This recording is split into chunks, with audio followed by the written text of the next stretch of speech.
اعوذ باللہ من الشیطان الرجیم بسم اللہ الرحمن الرحیم ان الحمد للہ نحمده ونستعینه ونستغفره ونؤمن به ونتوکل علیہ ونعوذ باللہ من شرور انفسنا ومن سیئات اعمالنا من يهده الله فلا مضل له ومن يضلل فلا هادي له واشهد ان لا اله الا الله وحده لا شريك له واشهد ان محمدا عبده ورسوله اما بعد فإن خير الحديث كتاب الله وخير الهدي هدي محمد صلى الله تعالى عليه وسلم وشر الأمور محدثاتها وكل محدثة بدعة وكل بدعة ضلالة وكل ضلالة في النار فاعوذ باللہ السمیع العلیم من الشیطان الرجیم بسم اللہ الرحمن الرحیم یا ایہا الناس اتقوا ربکم الذی خلقکم من نفس واحدہ وخلق منها زوجها وبث منهما رجالا كثيرا ونساء واتقوا الله الذي تساءلون به والأرحام إن الله كان عليكم رقيبا يا أيها الذين آمنوا اتقوا الله حق تقاته ولا تموتن إلا وأنتم مسلمون يا أيها الذين آمنوا اتقوا الله وقولوا قولا سديدا يصلح لكم أعمالكم ويغفر لكم ذنوبكم ومن يطع الله ورسوله فقد فاز فوزا عظيما رب اشرح لي صدري ويسر لي أمري واحلل عقدة من لساني يفقهوا قولي سبحانك لا علم لنا إلا ما علمتنا إنك أنت العليم الحكيم وقال الله تبارك وتعالى في القرآن المجيد والفرقان الحميد قل إن صلاتي ونسكي ومحياي ومماتي لله رب العالمين وقال الله تعالى في موضع آخر لن ينال الله لحومها ولا دماؤها ولكن يناله التقوى منكم وقال النبي صلى الله تعالى عليه وسلم قال بلغوا عني ولو آية رواه مسلم معزز حاضرین جمعہ، امت مسلمہ کے بزرگوں، نوجوانوں، پردہ نشین ماں اور بہنوں، میرے عزیز ساتھیوں، سب سے پہلے اللہ رب العالمین وحدہ لا شریک، خالق کائنات، مالک ارض و سما کی ہم حمد و ثنا بیان کرتے ہیں انہی کلمات سے جس کے ادا کرنے کا حکم نبی علیہ الصلاۃ والسلام نے ہمیں دیا۔ فرمایا جب کبھی تم اللہ کی حمد و ثنا بیان کرنا چاہو تو کہو سبحان اللہ و بحمدہ سبحان اللہ العظیم سبحان اللہ و بحمدہ سبحان اللہ العظیم سبحان اللہ و بحمدہ سبحان اللہ العظیم۔ اللہ رب العالمین کی اس مختصر سی حمد و ثنا کے بعد درود و سلام کا نزول کرتے ہیں ان تمام مقدس ہستیوں پر جنہیں اللہ تبارک و تعالیٰ نے توحید کی دعوت کے لیے چنا اور اپنی قوم کے لیے انہیں رہبر رہنما بنایا، جن کی آخری کڑی ہمارے نبی آخر الزمان محمد رسول اللہ صلی اللہ علیہ وسلم پر ختم ہوتی ہے۔ معزز سامعین و سامعات، انشاءاللہ عید الاضحیٰ کے احکام اور مسائل سے کچھ باتیں آپ کے گوشے گزار کرنے جا رہا ہوں۔ اللہ تبارک و تعالیٰ سے دعا کرتے ہیں کہ اللہ تبارک و تعالیٰ ہمیں ان باتوں کو سننے، سمجھنے اور ان باتوں پر عمل پیرا ہونے کی توفیق عنایت فرمائے۔ معزز حاضرین، الحمدللہ اللہ تبارک و تعالیٰ کا جتنا شکر ادا کریں کم ہے کہ اللہ نے ہمارے زندگی میں یہ مہینہ عطا کیا، اور اس مہینے کے جن ایام سے ہم گزر رہے ہیں، اللہ کے نبی علیہ الصلاۃ والسلام کا فرمان ہے افضل ایام الدنیا، دنیا کے تمام دنوں میں بہترین دن جو ہے وہ ذی الحجہ کے ابتدائی 10 دن ہے۔ ان دنوں کی بڑی اہمیت و فضیلت آئی ہے، متعدد احادیث کی روشنی میں آپ نے کئی دفعہ ان چیزوں کو سنا ہوگا۔ سب سے پہلے مجھے اور آپ کو زندگی کے ہر لمحہ، ہر وقت، ہر دن، ہر رات میں یہ بات یاد رکھنی ہوگی کہ اللہ تبارک و تعالیٰ نے اس روئے زمین پر ایک دین کو پسند کیا ہے، وہ دین اسلام ہے۔ اللہ تبارک و تعالیٰ کا فرمان ہے ان الدین عند اللہ الاسلام، میرے پاس کوئی قابل قبول دین ہے تو وہ دین اسلام ہے۔ اس اعتبار سے مجھے اور آپ کو اللہ کا شکر گزار بندہ بننا چاہیے کہ اللہ نے ہمیں ایسے دین سے جوڑا ہے جو اللہ کا پسندیدہ دین ہے۔ اس دنیا کے اندر بہت سارے مذاہب ہیں، بہت سارے دین ہیں، کوئی ہندوازم کو مانتا ہے، کوئی بدھزم کو مانتا ہے، کوئی کسی ازم کو مانتا ہے، کوئی کچھ مانتا ہے، کوئی کچھ مانتا ہے۔ ہر کوئی یہ دعویٰ کرنے پہ لگا ہوا ہے کہ ہمارا دین صحیح ہے، ہمارا مذہب صحیح ہے، لیکن قرآن جو ساری انسانیت کے لیے ہدایت کا سر چشمہ ہے، وہ یہ کہتا ہے کہ اللہ نے ایک دین کو پسند کیا ہے، وہ دین اسلام ہے۔ دوسرا جو پہلو مجھے اور آپ کو یاد رکھنا ہوگا کہ یہ دین اسلام جس کو اللہ نے پسند کیا ہے، یہ دین اسلام کامل ہے، مکمل ہے۔ اللہ کا ارشاد ہے الیوم اکملت لکم دینکم واتممت علیکم نعمتی ورضیت لکم الاسلام دینا۔ اللہ کے نبی علیہ السلام پر یہ آیت مبارکہ کا نزول ہوتا ہے۔ اللہ کے نبی علیہ السلام کہتے ہیں تم پر تمہارے دین کو آج مکمل کر دیا گیا ہے۔ تو دین اسلام کامل ہے، اس میں کسی بھی طرح کی کمی اور زیادتی تا قیامت نہیں کی جا سکتی۔ یہ دوسرے پہلو کو ہمیں ہمیشہ یاد رکھنا ہوگا۔ جب اس پہلو کو ہم یاد رکھیں گے تو چاہے محرم آئے، چاہے سفر آئے، چاہے ربیع الاول کا مہینہ آئے یا کوئی اور بدعتیں خرافات ہمارے سامنے آئیں، مجھے اور آپ کو دیکھنا ہوگا کہ جو دین کامل ہے وہ دین مجھے اور آپ کو ماہ محرم کے مہینے میں کیا تعلیم دیتا ہے، سفر کے مہینے میں کیا تعلیم دیتا ہے، رجب کے مہینے میں کیا تعلیم دیتا ہے، رمضان مبارک کے اندر کیا تعلیم دیتا ہے۔ جب یہ غور و تدبر کریں گے تو جو سال کے بدعتیں ہیں، سال کے 12 مہینوں میں لوگوں نے 12 بدعتیں ایجاد کر رکھی ہیں، وہ خود بخود دم توڑتے ہوئی نظر آئے گی۔ تو پہلا مرحلہ جو مجھے اور آپ کو ایک مسلمان ہونے کے ناطے ہمیشہ یاد رکھنا ہے کہ ہم دین اسلام کے ماننے والے ہیں اور یہ دین اسلام اللہ کا پسندیدہ دین ہے۔ دوسرا مرحلہ، دوسری جو چیز ہے کہ یہ دین اسلام کامل ہے۔ تیسری جو چیز مجھے آپ کو اس ضمن میں رکھنی ہے وہ یہ ہے کہ اللہ نے ہمیں بے مقصد نہیں بنایا ہے بلکہ با مقصد بنایا ہے۔ انسان کی زندگی کا مقصد ہے، جس طرح ہر شے کا ایک مقصد ہوتا ہے اور وہ شے جب اس مقصد سے ہٹ جاتی ہے تو اس کا وجود ختم ہو جاتا ہے۔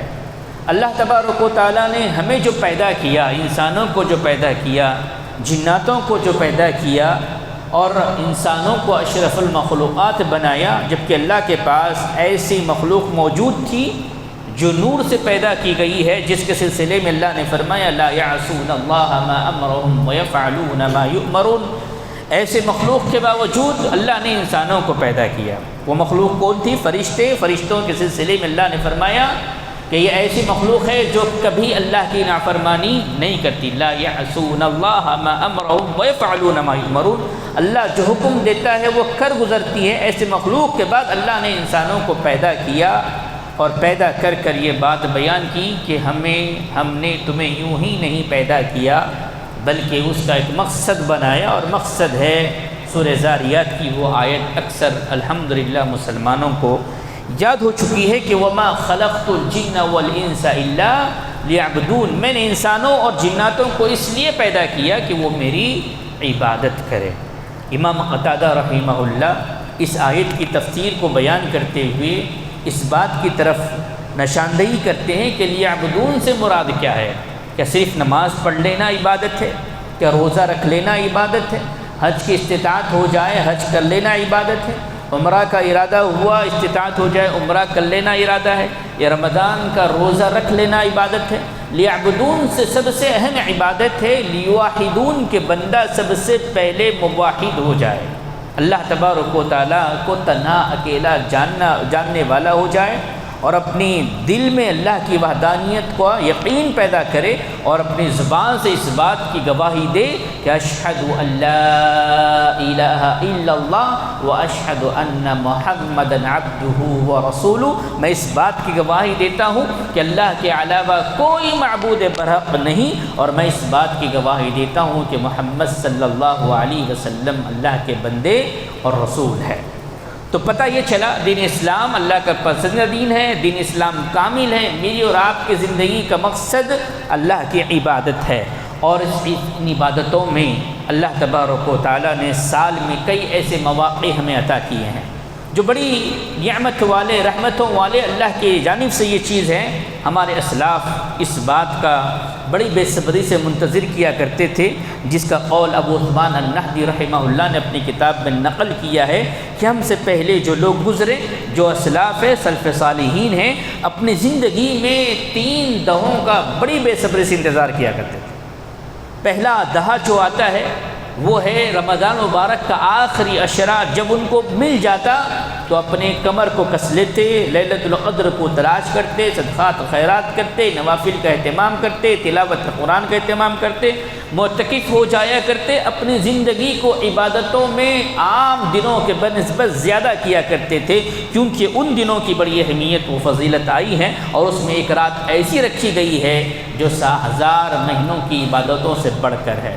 دوسرا عشرہ جو ہمارے اسلاف منتظر رہا کرتے تھے، انتظار کیا کرتے تھے کہ ہمارے زندگی میں وہ عشرہ آئے تاکہ ہم اللہ کی عبادتوں کو کر کر اور اللہ کے مقرب بندے بن جائیں، تو دوسرا عشرہ جو آتا ہے ماہ محرم کی ابتدائی ایام میں، جس پہ یوم عاشورہ کا تذکر آتا ہے۔ یوم عاشورہ کے روزے کا بڑی انتہائی سے صبر کرتے، اور جیسے ہی یوم عاشورہ آتا روزے کا اہتمام کرتے۔ تیسرا جو مرحلہ ہمارے سامنے آتا ہے وہ مرحلہ ہے جس سے میں اور آپ گزر رہے ہیں، یعنی 10 ذی الحجہ کی ابتدائی 10 دن۔ یہ دنوں کا بھی بڑی بے صبری سے انتظار کیا کرتے تھے، اور جیسے ہی آتے ہیں اس کے اندر اللہ تبارک و تعالیٰ کے احکامات پر اپنی زندگی کو نچھاور کرتے ہیں، کیونکہ یہ بڑے اہم دن ہیں، اور اس کے سلسلے میں یہ بات ہمیں ملتی ہے افضل ایام الدنیا، جیسا کہ میں نے ابھی ذکر کیا، اللہ کے نبی علیہ الصلاۃ والسلام نے بات بیان کی کہ دنیا کے سارے دنوں میں سب سے افضل ترین اگر کوئی ایام ہے تو وہ ایام ہے جس سے میں اور آپ گزر رہے ہیں، اور کچھ ایام گزر چکے ہیں، کچھ ہمارے سامنے باقی ہیں۔ اس کے سلسلے میں یہاں تک بات آتی ہے کہ جہاد ایک بڑا اہم مرحلہ ہے اسلام کا۔ اسلام کے اندر ایک جہاد کی بڑی اہمیت و فضیلت ہے، اور مجاہد کے سلسلے میں جنت کا داخلہ واضح طور پر بیان کیا گیا ہے۔ اللہ کے نبی صلی اللہ علیہ وسلم سے پوچھا جاتا ہے کہ اللہ کے نبی صلی اللہ علیہ وسلم اس دنوں میں جہاد کرنا بہتر ہے یا ان دنوں میں عبادت کرنا؟ اللہ کے نبی صلی اللہ علیہ وسلم کہتے ہیں کہ فی سبیل اللہ، اللہ کے راستے میں جہاد کرنے سے بڑھ کر ہے کہ ان دنوں میں عبادت کی جائے۔ یہاں تک اللہ کے نبی علیہ الصلوۃ والسلام نے فرمایا کہ اللہ یہ کہ کوئی آدمی جہاد کے لیے جائے اور ساری چیزیں قربان کر دیں، لیکن عام دنوں کے بنسبت ان دنوں میں مجھے اور آپ کو اللہ تبارک و تعالیٰ کی عبادت کرنی ہے، کثرت سے کرنی ہے، بہت ساری چیزیں آتی ہے۔ علامہ ابن حجر عسقلانی رحمۃ اللہ علیہ سے سوال کیا گیا کیوں اللہ تبارک و تعالیٰ نے ان دنوں کو، ان ایام کو سب سے اہم قرار دیا ہے؟ علامہ ابن حجر عسقلانی رحمۃ اللہ علیہ جو امام بخاری رحمۃ اللہ علیہ کی کتاب کی شرح لکھتے ہیں، انہوں نے لکھا کہ کئی وجوہات میں سب سے بڑی وجہ یہ ہے کہ امہات العبادہ، یہ وہ ایام ہیں جس کے اندر سارے اہم عبادتیں جمع ہو جاتی ہیں۔ ارکان ایمان، ارکان اسلام کو ہم دیکھیں تو اسلام کی جو بنیاد ہے توحید، نماز، روزہ، زکوٰۃ، حج، اسی پر ہمارا ایمان ٹکا ہوا ہے، اسی پہ ہماری عمارت اسلام کی کھڑی ہوئی ہے۔ علامہ ابن حجر عسقلانی رحمۃ اللہ علیہ کہتے ہیں امہات العبادات، جو عبادت کی مائیں ہیں، سب سے اہم عبادتیں ہیں، وہ ساری عبادتیں ان دنوں میں شامل ہو جاتی ہے۔ روزہ اس میں آتا ہے، نماز تو ہمیشہ اس میں شامل ہوتی ہے، حج جیسی عبادت اس کے اندر شامل ہوتی ہے، تو توحید اس کے اندر شامل ہوتی ہے۔ یہ ساری عبادتیں ایک جگہ جمع ہونے کی وجہ سے اللہ تبارک و تعالیٰ نے یہ سبب بیان کیا کہ سب سے بہترین ایام اگر کوئی ہے تو وہ عشرہ ذی الحجہ کی ابتدائی ایام ہے۔ اس مسئلے میں ان دنوں میں کیا ہمیں کرنا چاہیے؟ سب سے پہلی جو چیز آتی ہے قرآن حدیث کی روشنی میں وہ یہ ہے کہ اگر اللہ نے استطاعت دی ہے، حج کے آپ مستحق ہو چکے ہیں، مالی اعتبار سے، صحت کے اعتبار سے، جہاں پر شرط لگائی گئی استطاعت کا ہونا، سب سے پہلے حج کے لیے آپ تشریف لے جائیں۔ اللہ کے نبی صلی اللہ علیہ وسلم نے ان دنوں میں سب سے پہلے کام کرنے کا جو حکم دیا اور شریعت اسلام نے جو حکم دیا وہ یہ ہے کہ حج کے لیے روانہ ہو جائیں، استطاعت اگر ہو جائے۔ اگر کوئی حج کرتا ہے، اور اللہ کے نبی علیہ الصلوۃ والسلام فرماتے ہیں الحج لیس له جزاء الا الجنہ، الحج المبرور لیس له جزاء الا الجنہ۔ اگر کسی کا حج مبرور ہو جاتا ہے، حج مبرور سے مراد قبول ہو جاتا ہے، اس نے سنت رسول صلی اللہ علیہ وسلم کے مطابق حج کیا ہے اور وہ قبول ہو جاتا ہے، تو اس کا بدلہ سوائے جنت کے اور کچھ نہیں ہے۔ اور ہمارے زندگی کا مقصد ہی اللہ کی عبادت اور عبادت کے بعد جنت کو پانا، تو سب سے بڑا کام اگر اللہ نے استطاعت دی ہے، مستحق ہو چکے ہیں، اس بار آپ نے نہیں ارادہ کیا، آئندہ سال کے لیے ارادہ کیجئے کہ انشاءاللہ زندگی رہی تو آئندہ سال میں حج جیسے فریضے کو سب سے پہلے انجام دینے کی کوشش کروں گا۔ دوسرا مرحلہ ان دنوں میں جو فضیلت والا آتا ہے وہ ہے عمرہ۔ العمرۃ، اللہ کے نبی صلی اللہ علیہ وسلم فرمایا الی العمرہ کفارۃ، اللہ کے نبی صلی اللہ علیہ وسلم کہتے ایک عمرہ کسی نے کیا اور اس کے بعد دوسرا عمرہ کسی نے کیا، اس درمیان جتنے صغیرہ گناہ ہو جاتے ہیں، انسان بشر ہے، انسان کی فطری طور پر نسیان اللہ نے رکھی ہے، اسی لیے اشرف المخلوقات کہا گیا ہے۔ اللہ بندہ جب توبہ کرتا ہے بڑا اس کو پسند کرتا ہے۔ اللہ کے نبی صلی اللہ علیہ وسلم کہتے ہیں العمرۃ العمرہ، ایک عمرے سے دوسرے عمرے کے درمیان جتنا فاصلہ ہوتا ہے، 1 سال 2 سال 6 مہینے 3 سال، وہ سارے جو گناہ وہ کرتا ہے وہ سارے گناہ کے لیے وہ عمرہ کفارہ ہو جاتا ہے۔ زندگی کا مقصد عبادت، عبادت کا مقصد اللہ کی رضامندی، اللہ کی رضامندی سے حاصل ہونے والی چیز جنت، یہ میرے اور آپ کی زندگی کا سب سے بڑا محور، سب سے بڑا ٹارگٹ ہے، اس کو ضائع نہ ہونے دے۔ اگر اللہ نے استطاعت دی ہے، ارادہ کرے کہ حج کے لیے جائے، حج کے لیے مواقع میسر نہ آئے تو کوشش کرے کہ عمرہ کے لیے جائیں۔ اس کے بعد دوسرا جو مرحلہ آتا ہے ان دنوں میں خصوصیت کے ساتھ وہ ہے روزے کا اہتمام کرنا۔ میرے بھائیوں، اللہ کے نبی علیہ الصلوۃ والسلام جو ساری انسانیت کے لیے اسوہ اور نمونہ ہے، لقد کان لکم فی رسول اللہ اسوۃ حسنہ، بہترین نمونہ اللہ کے نبی صلی اللہ علیہ وسلم میں، اگر ان کی زندگی کو ہم دیکھتے ہیں تو اللہ کے نبی صلی اللہ علیہ وسلم فرائض کے ساتھ ساتھ نوافل کے روزوں کا اہتمام کیا کرتے تھے۔ ان دنوں میں جو افضل دن ہے اس میں نفل روزے کا اہتمام کریں اور اس کی بڑی فضیلت ہے۔ اور عام دنوں میں اگر کوئی ایک بندہ ایک روزہ اللہ کی رضا کے لیے رہتا ہے، کوئی ایک بندہ ایک روزہ اللہ کی رضا کے لیے رہتا ہے تو اللہ کے نبی صلی اللہ علیہ وسلم نے فرمایا کہ جہنم سے 70 سال کی مسافت، محدثین کہتے ہیں مسافت کا معنی یہ ہے کہ آج آپ یہاں سے سفر کر رہے ہیں، 70 سال تک سفر کرنے کے بعد جہاں آپ پہنچیں گے جو فاصلہ ہوگا، اور بعض اہل علم لکھا کہ آج کے اس موجودہ دور میں جو ٹیکنالوجی کا دور ہے، ٹیکنالوجی کے ساتھ جانے والی سب سے تیز رفتار چیز جو ہے، اگر اس کا موازنہ کیا جائے جو یہاں سے نکلتی ہے 70 سال کے بعد وہاں پہنچتی ہے، جتنا فاصلہ ہوتا ہے اتنا فاصلہ اللہ تبارک و تعالیٰ اس بندے اور جہنم کے درمیان کر دیتے ہیں ایک روزے کے بدولت۔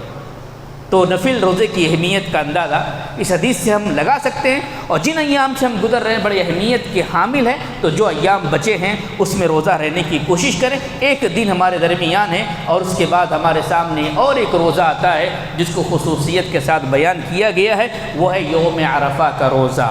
یوم عرفہ کا روزے کے سلسلے میں اللہ کے نبی علیہ الصلوۃ والسلام نے فرمایا یکفر السنۃ التی قبلہ واللتی بعدہ، یہ خصوصیت ہے یوم عرفہ کے روزے کی کہ عام دنوں میں جو ہم سے گزر چکے ہیں اس میں اگر آپ روزہ رہتے ہیں تو جنت جہنم سے 70 سال کی مسافات کا آپ کے اور جنت جہنم کے درمیان یہ فاصلہ ہوگا۔ اگر یہ آپ یوم عرفہ کا روزے کا اہتمام کرتے ہیں تو اللہ کے نبی علیہ السلام نے فرمایا کہ 1 سال پچھلے اور 1 سال آنے والے صغیرہ گناہوں کو اللہ تبارک و تعالیٰ اس روزے کے بدلے معاف کر دیتا ہے اگر روزہ قبول ہو جاتا ہے۔ تو روزے کا اہتمام کریں، اپنے گھر والوں سے کرائیں، دوست احباب سے کرائیں، اس کی فضیلت کو بیان کریں۔ عید کے دن روزہ نہیں ہے، بہت سارے لوگ عید کے دن روزے کا اہتمام کرتے ہیں، کہتے ہیں عید کے دن میں اپنی قربانی کے ذریعے سے افطار کروں گا۔ یہ شریعت میں ایسا کوئی حکم نہیں ہے۔ عید سے 1 دن پہلے یوم عرفہ کا ذکر آیا ہے اور اس روزے کے سلسلے میں یہ بات اللہ کے نبی علیہ السلام نے بیان کی ہے۔ تو پہلا مرحلہ ان دنوں میں عمرہ اور حج، اور دوسرا مرحلہ روزے کا اہتمام کرنا، تیسرا مرحلہ خصوصیت کے ساتھ یوم عرفہ کے روزے کا اہتمام کرنا، چوتھا مرحلہ نمازوں کی پابندی۔ میرے بھائیوں، آپ سبھی جانتے ہیں توحید کے بعد کوئی رکن ہے جو ہمیں اسلام میں باقی رکھ سکتا ہے تو وہ نماز ہے۔ ہر مسلمان یہ بات اچھی طرح جانتا ہے کہ ایک مومن اور کافر کے درمیان کوئی چیز فرق کرنے والی ہے تو وہ نماز ہے۔ تو نماز کا اہتمام کریں، کیونکہ اللہ کے نبی علیہ السلام نے یہاں پر یہ بات واضح طور پر بیان کی کہ افضل ایام دنیا کے تمام ترین دنوں میں یہ بہترین دن ہے۔ اس میں کوشش کرے، عام دنوں میں کوتاہی ہو گئی، اللہ معاف کرنے والا ہے، لیکن کوشش کرے کہ فجر آپ کے باجماعت ہو، عشاء آپ کے باجماعت ہو، ظہر آپ کے باجماعت ہو، عصر آپ کے باجماعت ہو، مغرب آپ کے باجماعت ہو، عشاء آپ کو باجماعت ہو، تاکہ اس بات کا اندازہ ہو جائے کہ یہ بہترین موسم ہے نیکیوں کا، یہ بہترین ایام ہے نیکیوں کے، جو اللہ نے عبادت کے لیے پیدا کیا۔ اللہ نے ایسے کئی مواقع دیے، ان مواقع میں سے ایک موقع جو میری اور آپ کی زندگی میں گزر رہا ہے، اس سے اپنے آپ کو فائدہ پہنچائے، اپنے آخرت کو سنوارے، اپنی زندگی کو سنوارے، ورنہ یہ دنیا کسی کی نہیں ہوئی، کسی کی نہیں ہوگی۔ اچھے دنیا سے گزر گئے، ہم بھی گزر جانے والے ہیں۔ کل نفس ذائقۃ الموت، اس بات کا ہمیں علم ہے۔ وقت کا تقاضا یہ ہے کہ امت مسلمہ عملی میدان میں آئے۔ علم میدان میں الحمدللہ بہت سارے کارنامے ہو چکے ہیں۔ ضرورت اس بات کی ہے کہ امت مسلمہ عملی میدان میں آئے اور سارے ملک کے لیے، سارے دنیا کے لیے پیغام دے کہ یہ بہترین ایام ہم اس طرح گزارتے ہیں۔ میرے بھائیوں، اس کے بعد آگے بڑھتے ہیں تو ان دنوں کے سلسلے میں اللہ کے نبی علیہ السلام نے فرمایا کہ ان دنوں میں تہلیل اور تکبیر اور تمہید کو پڑھا کرو انفرادی طور پر۔ اللہ کے نبی صلی اللہ علیہ وسلم نے فرمایا کہ اللہ اکبر لا الہ الا اللہ اکبر وللہ الحمد، کیونکہ بہترین دن اللہ نے عطا کیے ہیں اور ان بہترین دنوں میں سب سے بہترین کام یہ ہے اللہ تبارک و تعالیٰ کی حمد و ثنا بیان کرنا۔ اگر آپ تاجر ہیں، اپنی دکان کے ذریعے سے آپ آواز کو بلند کیجئے۔ اگر ہم دیکھتے ہیں میرے بھائیوں، نعمان بن بشیر رضی اللہ تعالیٰ بیان کرتے ہیں کہ جب کوئی بندہ اللہ تبارک و تعالیٰ کی تسبیح بیان کرتا ہے، تکبیرات کو بلند کرتا ہے، اللہ تعالیٰ کو یاد کرتا ہے، تو عرش کے سائے میں جس طرح شہد کی مکھی بھنبھناتی ہیں، اس طرح ایک آواز اللہ تبارک و تعالیٰ کے پاس ہوتی ہے۔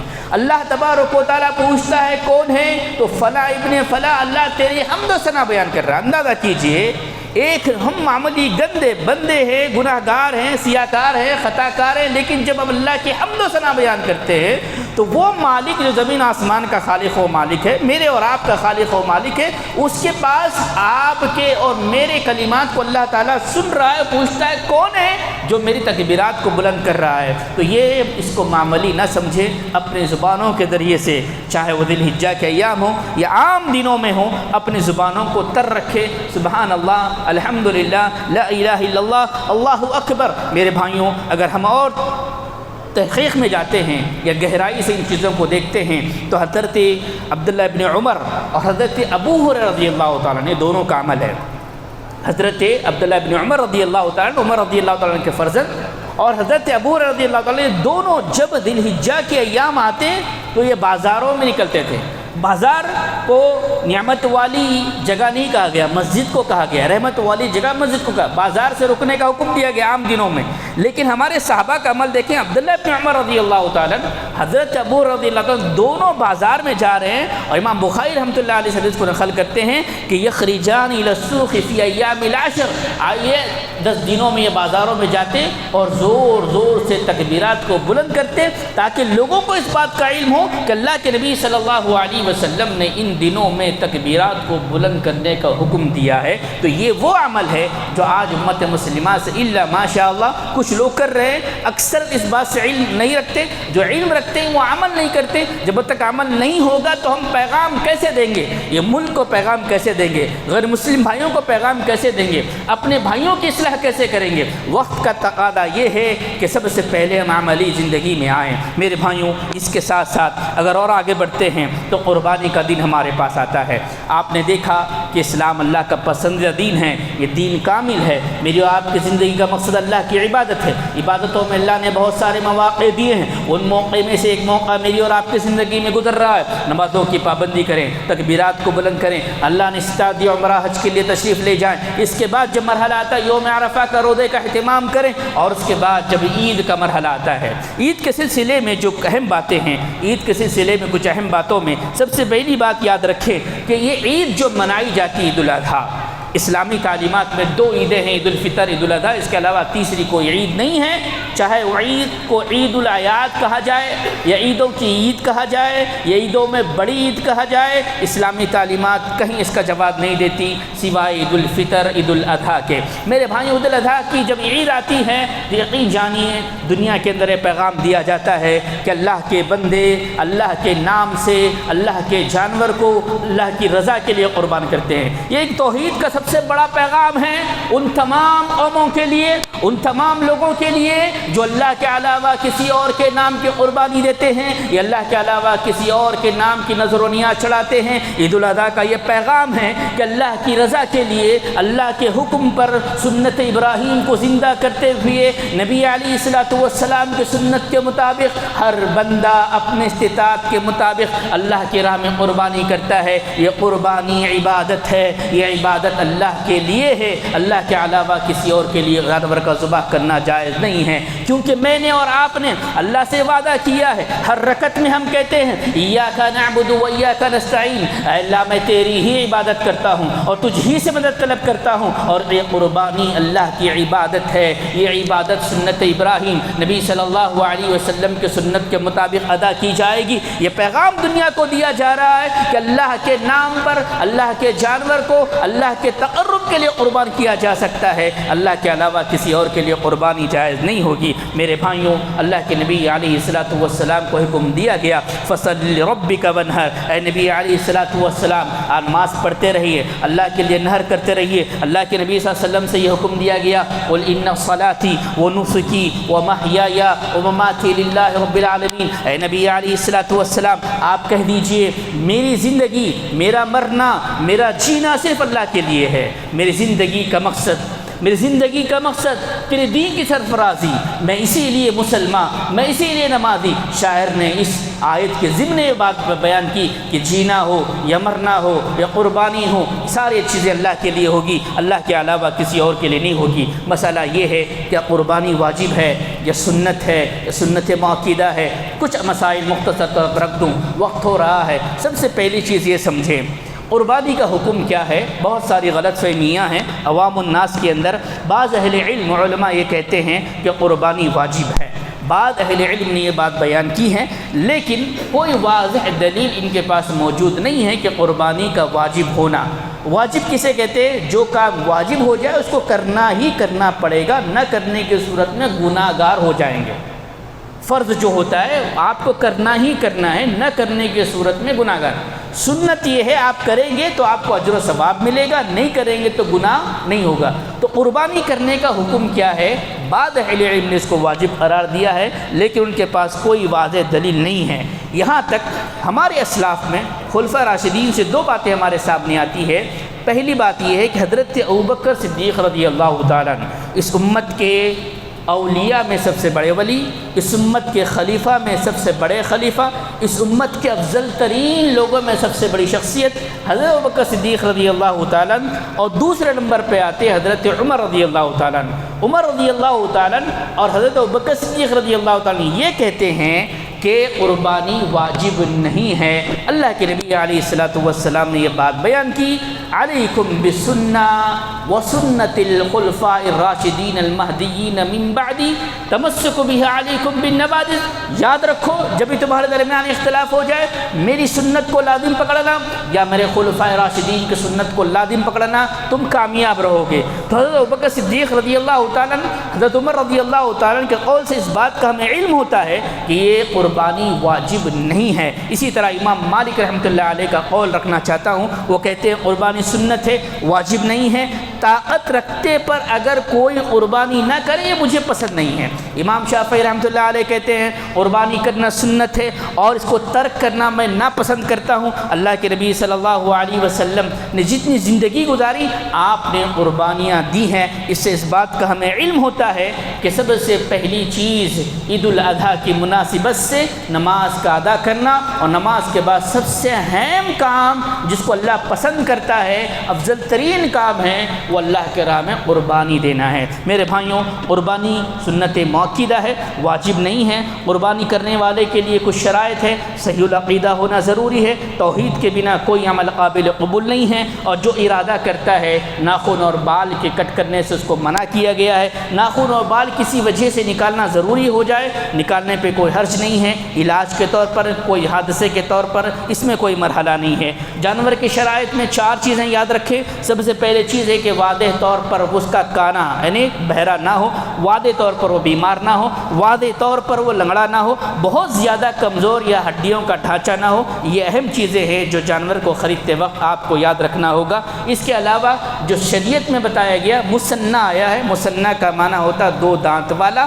اگر یہاں پر تنگی ہو جائے، جانور میسر نہ آئے، قحط سالی ہو جائے، جانور موجود نہ ہو، تو ایسی صورت میں جزعہ کا لفظ آیا ہے جسے دمبا کہتے ہیں، دمبا 1 سال کا، اور ایسی تنگی ہو کہ 1 سال کا بھی موجود نہ ہو تو 8 سے 9 مہینے کے دمبے کی بھی قربانی جائز ہوگی۔ قربانی کی کھالوں کے سلسلے میں یہ بات آئی ہے کہ کھال بطور اجرت نہیں دی جائے گی، یہ مسکینوں میں تقسیم کی جائے گی۔ گوشت کے تقسیم کے سلسلے میں بات آئی ہے، چاہے تو آپ پورا کھانا، پورا گوشت آپ استعمال کر سکتے ہیں، اس میں کہیں پہ کوئی رکاوٹ نہیں ہے، لیکن 3 چیزوں کا ذکر آتا ہے کہ آپ 3 حصے اس کے بنائیں، ایک حصہ اپنے لیے، ایک حصہ مسکینوں کے لیے، ایک حصہ رشتہ داروں کے لیے۔ اگر کوئی ایسا نہیں کرتا ہے تو وہ مجرم نہیں ہوگا، لیکن اس انسانی تقاضا یہ ہے، آپ کے پڑوسیوں کا حق ہے، آپ کے رشتہ داروں کا حق ہے، آپ کے آس پاس رہنے والے مسکین کا حق ہے، اور ایک مسلمان وہ ہوتا ہے سارے جو حقوق عائد ہوتے ہیں اس کو ادا کرنے کی کوشش کرتا ہے۔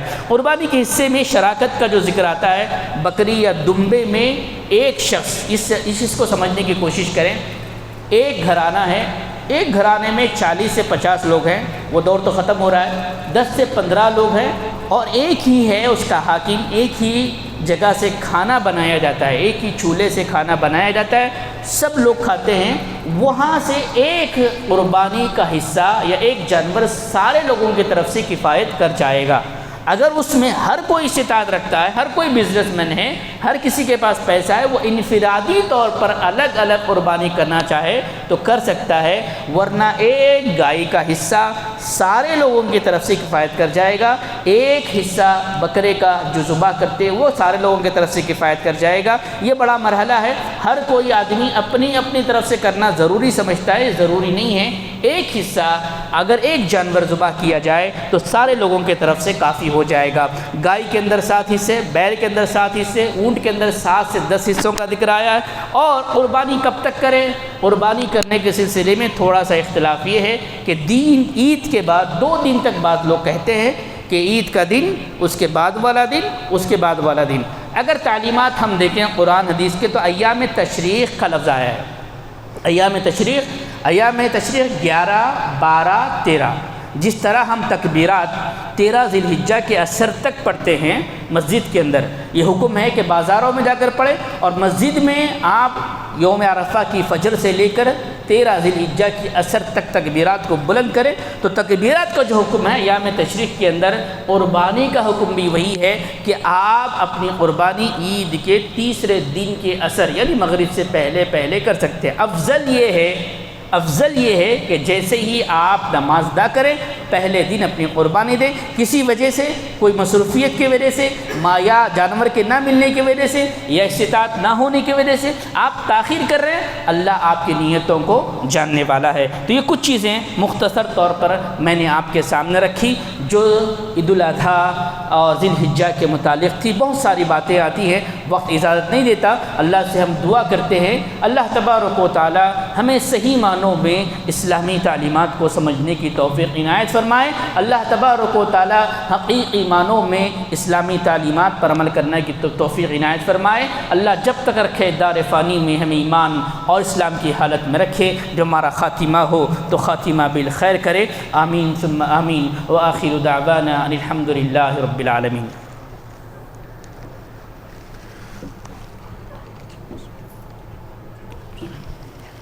الحمدللہ رب العالمین والصلاۃ والسلام علی رسول الکریم۔ معزز حاضرین، کچھ باتیں آج کے خطبہ جمعہ میں آئی۔ سب سے پہلی چیز، اللہ کا جو پسندیدہ دین ہے وہ دین اسلام ہے، اور جس کو ہم ماننے والے ہیں، دین کامل ہے۔ کسی بھی صورت میں، کسی بھی مرحلے میں، کسی بھی حادثے میں مجھے اور آپ کو دیکھنا ہوگا کہ اسلام ہمیں کیا تعلیم دیتا ہے۔ تیسری جو چیز آئی کہ میری اور آپ کی زندگی کا مقصد اللہ کی عبادت ہے، اور عبادت میں سب سے پہلی عبادت توحید ہے۔ توحید کے بعد سارے نمازیں، سارے زکوٰۃ، سارے حج، سارے عمرے قابل قبول ہے، ورنہ قابل قبول نہیں ہے۔ اور عبادت میں بہت سارے مواقع اللہ نے دیے ہیں، اس میں سے یہ دن ہے جس سے ہم گزر رہے ہیں، اس کی اہمیت کو سمجھیں، فضیلت کو سمجھیں، عملی زندگی میں آئیں اور یوم عرفہ کے روزے کی کوشش کریں، اور عید کی مناسبت سے قربانی کریں۔ اور قربانی کے بعد صفائی کا جو مرحلہ ہے، خصوصاً یہ بڑا اہم مسئلہ ہے۔ مسلمانوں کے محلوں کے اندر یہ چیز دیکھی جاتی ہے کہ قربانی تو اللہ کی رضا کے لیے کی جاتی ہے، لیکن جو اس کی گندگی ہوتی ہے کسی کو تکلیف دینے کے لیے ڈالی نہیں جا سکتی۔ ایک مسلمان وہ ہوتا ہے جسے اس بات کا علم ہے کہ الطہور شطر الایمان، پاکی آدھا ایمان ہے۔ اس بات پر توجہ دیں تاکہ ان لوگوں تک پیغام پہنچے کہ ایک مسلمان بڑا صاف ستھرا ہوتا ہے ہر معاملے کے اندر۔ ہم دیکھتے ہیں بڑی کوتاہی، تھوڑی سی تکلیف ہوتی ہے، اس کے لیے بہت سارے نظم ہیں۔ آپ تھوڑا جب 1,40,000 50,000 خرچ کر رہے ہیں صفائی کے لیے، 150, 200, 500, 800 روپے میں بہت سارے ایسے ذرائع ہیں، اس کا استعمال کریں۔ اپنے محلوں سے پیغام دیں کہ مسلمان اللہ کی رضا کے لیے جو کام کرتا ہے کسی اور کو تکلیف دینے کے لیے نہیں کرتا۔ عید الاضحیٰ کے مناسبت سے عیدگاہ جائیں، عیدگاہ میں نماز پڑھنا اللہ کے نبی صلی اللہ علیہ وسلم کی سنت ہے۔ بارش وغیرہ ہو جائے تو مسجد میں پڑھا جا سکتا ہے۔ خواتین کو آپ لے جائیں، جاتے وقت ایک راستے سے جائیں، واپسی میں ایک راستے سے آئیں، تکبیرات کو بلند کریں۔ اور روزہ عید کے دن نہیں ہے، بہت سارے لوگوں کو غلط فہمی یہ ہے کہ واپس آنے کے بعد ہی تلی کلیجی سے ہی وہ روزہ کھولیں گے۔ روزہ عید کے دن نہیں ہے، اللہ کے نبی صلی اللہ علیہ وسلم کا عمل ہے، آپ عیدگاہ جاتے وقت تاخ کھجور کو کھایا کرتے تھے۔ ہاں یہ ہے کہ اگر آپ اپنی قربانی سے ناشتہ کرنا چاہتے ہیں کوئی حرج نہیں ہے، لیکن روزہ رہ کر روزہ کھولیں یہ غلط ہے۔ تو یہ کچھ چیزیں جو بڑی اہم لگی میں نے مختصر طور پر رکھی۔ اللہ سے ہم دعا کرتے ہیں اللہ تعالی ہمیں صحیح معنوں میں عید کی خوشیاں نصیب فرمائے، اللہ تعالی ہمارے قربانی کو قبول فرمائے، اللہ تعالی ہمارے روزوں کو قبول فرمائے۔ اللہ جب تک رکھے دار فانی میں ہمیں ایمان اور اسلام کی حالت میں رکھے، جو ہمارا خاتمہ ہو تو خاتمہ بالخیر کرے۔ اقول قولی ھذا استغفر اللہ لی ولکم ولسائر المؤمنین۔ اعوذ باللہ السمیع العلیم من الشیطان الرجیم۔ بسم اللہ الرحمن الرحیم۔ ان اللہ وملائکتہ یصلون علی النبی یا ایھا الذین آمنوا صلوا علیہ وسلموا تسلیما۔ اللهم صل علی محمد وعلى آل محمد كما صليت على ابراہیم وعلى آل ابراہیم انک حمید مجید۔ اللهم بارک علی محمد وعلى آل محمد كما بارکت علی ابراہیم وعلى آل ابراہیم انک حمید مجید۔ اعوذ باللہ السمیع العلیم من الشیطان الرجیم۔ بسم اللہ الرحمن الرحیم۔ ان اللہ یأمر بالعدل والإحسان وإیتاء ذی القربى وینہی عن الفحشاء والمنکر والبغی یعظکم لعلکم تذکرون۔ واذکروا اللہ یذکرکم وادعوہ یستجب لکم ولذکر اللہ تعالی واللہ یعلم ما تصنعون۔